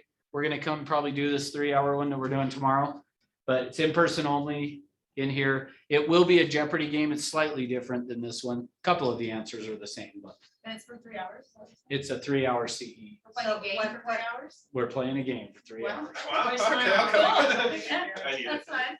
So, okay, so yeah, 9:30 tomorrow, and really we'll only be 2.5 because we just won't take any breaks. So we'll be done by noon. But- Okay. Cool. Okay, well, thank you all for being here. Thank you. Did we graduate? And everybody that's on Zoom, make sure you put your name in the chat box before I close it out if you did. So I don't know if. Thank you, Russ. Yep, you're welcome. So, thank you. Tomorrow, what is that about again? It's the Nice work, mandatory Robbie. residential, just it's the one the state requires before you. Okay, I thought there was a prize. So you don't have to do it Yeah, tomorrow before you. That $3,700. Oh, yeah, we need to give them their price. We wire. Give them that, come on. Is that That's wire? right.